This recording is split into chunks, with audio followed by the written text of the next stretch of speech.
It belongs to every one of us. Globally, the narrative is changing.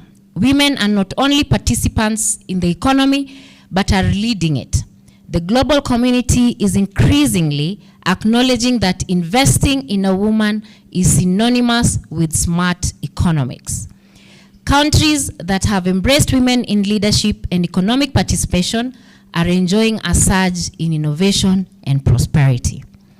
In the African context, the story is of resilience and potential. Despite facing historical disadvantages, African women are breaking barriers, with Kenya leading the charge.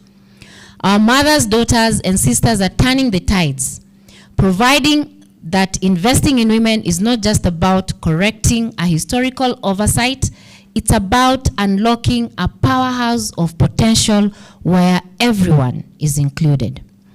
Within Kenya, this progress takes on a very personal significance. Each one of us has a story to tell about a woman who has profoundly impacted our lives. From a personal perspective, my commitment to this cause has been unwavering. I have seen firsthand the incredible impact on investing in women's education, health, and leadership. Such investments create ripples that extend far beyond the immediate beneficiaries. I have invested in women through mentorship programs, advocating for policies that protect and empower women, and supporting businesses owned by women. These efforts not only lift the spirits of women, they touch but also anchor the very soul of our nation. Significantly, the nation's foremost champion of women's rights and the women in this country on matters leadership and governance is our president. The women's, today, we are having the celebrations of International Women's Rights in Embu, and the president is leading the team that is already in Embu for this significant day. Ladies and gentlemen, I want to underscore the fact that as we mark this day, may we reaffirm our pledge to not only uplift women, but also build our country. We need to build our women and children as a whole. We need to stand together and forge a society of an inclusive society where everyone is at the table. It matters not women, the youth, persons living with disability, and all those who can actually attribute to the successes of the nation. As part of our commitment to the women of this country, the government established the Office of the Advisor on Women's Rights and the Office of the Advisor on Matters Security at cabinet level. We tell ourselves we are the President's cabinet secretaries. This is a recognition of the fact that despite women constituting half of the population of this country, they still remain gross opportunities and leadership. As the Presidential Advisor on Women's Rights, I am tasked with coordinating initiatives that elevate the status of women. Despite women making up half of our population, their representation in the labor force, economic opportunities, and leadership is significantly lower than it should be. It is our responsibility to change this narrative. On this International Women's Day, we gather to reflect on our achievements and, more importantly, to fuel our efforts towards women empowerment, a goal that remains at the core of the Sustainable Development Agenda. However, we must acknowledge the challenges, barriers that persist. As KRA positions itself to ensure women empowerment, it must reflect internally and ask this question: are our practices fair? Are we on the right trajectory? Are we inclusive? As in our workplace, a microcosm of the empowerment we wish to see in the society. Where do we want to place this organization on matters diversity and inclusion? Do we have targets? Are we celebrating our achievements? Please note, our men in the room, we are not taking your positions. And if we must, it's because we are qualified. The authority has the power to model what women empowerment should look like, by setting the standards within its operations and influencing policy beyond ourselves. You have the power to drive change through the demystification of tax matters. Taxes are not just a physical obligation. They are a reflection of our societal values and priorities. By educating our citizens on tax laws and creating a transparent tax culture, we empower them to be informed contributors to our nation's progress. In reviewing tax laws, we have the opportunity to make a significant impact on the lives of Kenyans. We must consider the gender implications of our tax policies and strive to create a system that supports women economic empowerment and investments. That's a challenge. You should clap.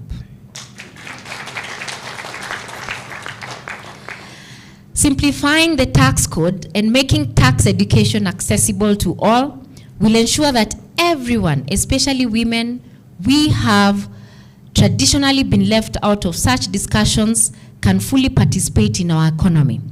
And I challenge you to actually move to the rural women as well. We are presented with a sobering statistics. According to the UN Global Compact, Women Empowerment Principles Global Trends report of 2018, that while Africa leads the global average on women's representation on corporate boards and executive committee positions, at 25% women and 22% of men, the gender pay gap remains a glaring issue. Women across the continent, on average, earn 32% less than men. Is that true here? The situation is even more acute in Northern and Southern Africa, where men can earn between 200 and 500% more than women. It begs the question, why does such inequality persist, and what can we do to address these gaps? We also have policies that limit the age gap in employability of women. In organizations, we have found that women of a certain age group are not promoted, neither are they employed, pegged because they are within the age of bearing children. So the questions I beg to ask in institutions is, what policies have we put in place to accommodate women of all ages, including menopause? And while I talk about menopause, let us also discuss the men and their middle life crisis. So the HR must have a 360-degree approach in how we deal with our staff. It is essential to create inclusive spaces that value diversity, where all individuals feel respected and empowered. It is only with diverse voices in decision-making roles that we can achieve equitable and sustainable outcomes. Organizations like the KRA have a pivotal role in addressing gender imbalances, and I'm truly happy to hear of the progress that KRA has made thus far. KRA needs to set an example by implementing policy and practices that allow women equal opportunities in employment. We need to increase and expand the policy gaps on matters gender and diversity.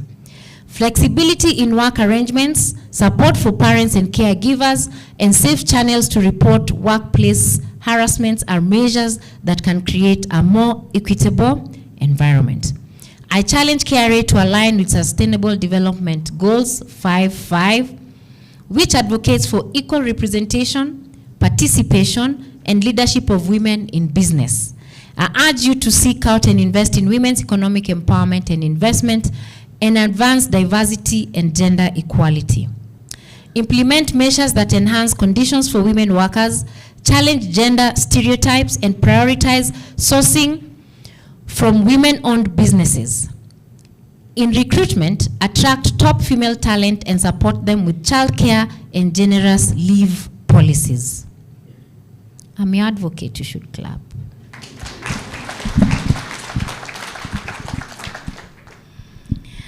Such initiatives will benefit not only women, but the organization as a whole by reducing turnover and absenteeism.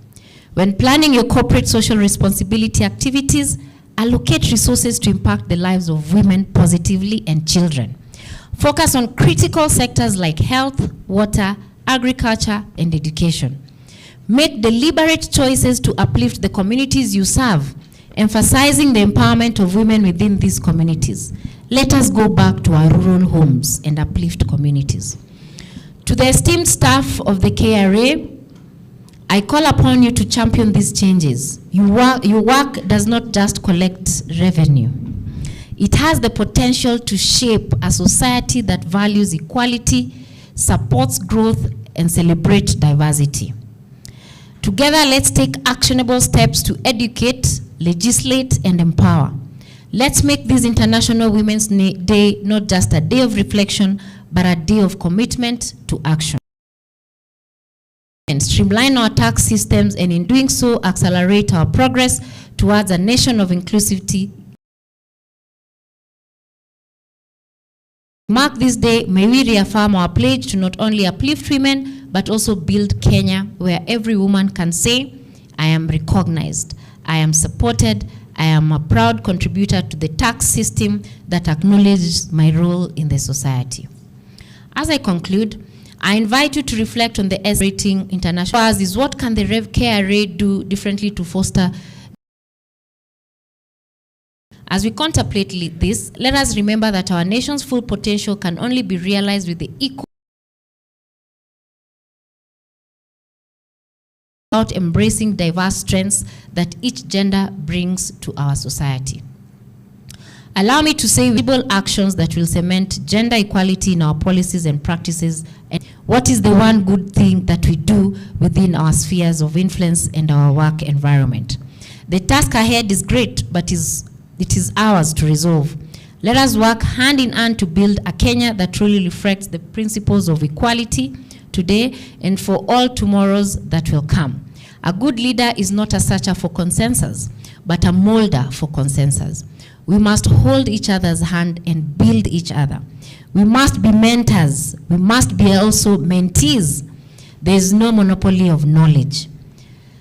We must embrace the spaces that we have been accorded, and we must align as women and leaders to ensure that we all move in the same direction. We must also weigh and put measures and weigh our progress. What is our target? Are we realizing our target? The World Economic Forum gave a report which says for us to accelerate gender equality, it will take more than 150 years. You and I will not be there. So we need to move from saying we need to accelerate. We need to say we must take a run. For us to see progress, for us to look back and say this is where we've come from. Why do we want to register this progress when we are not there? Can we register this progress while we are still here? A leader takes people where they want to go, but a great leader takes people where they don't necessarily want to go, but they ought to go. Sometimes we make unpopular decisions, but they are the right decisions to be made, no matter how hard and tough they are. The greatest leader is not necessarily the one who does the greatest things. He's the one that gets the people to do the greatest things. The place of young professionals in shaping this society cannot be ignored. As I said, I started young. The young people in this room, you must take a run. There's no one who's going to strategize your future. You must do it yourself. Like I said, it's not an easy journey, but be prepared. Those who served in LSK will attest to the fact that we started this movement for young lawyers. We have seen the society grow. The numbers are now growing. The question is, the lawyers in this room from the corporate lens, what are we doing to shape the society that we love? What are we doing to shape these organizations that we work?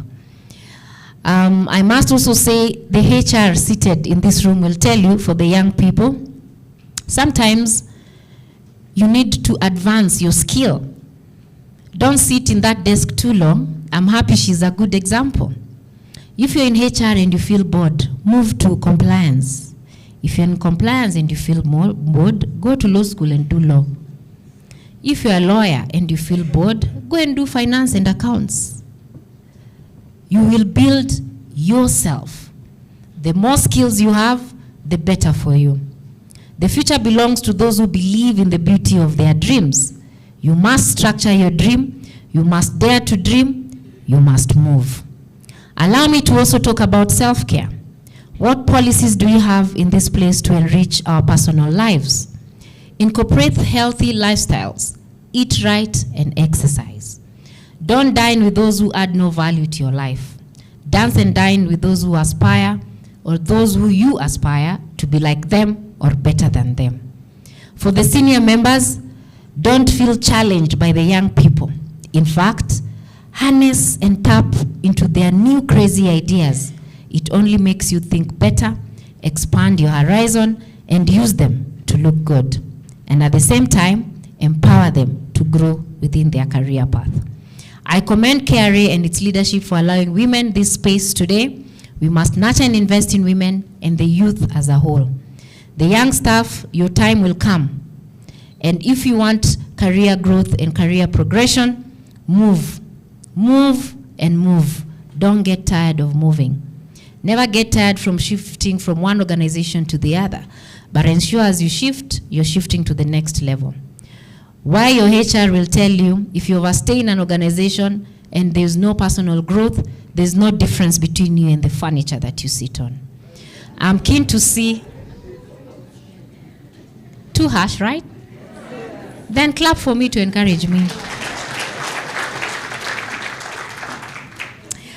I'm keen to see and experience well-balanced institutions because that is my work. Cutting across board. Ladies and gentlemen, gender mainstreaming is not a competition, but it is complementary. To my fellow Kenyans, tulipe ushuru. Asanteni sana.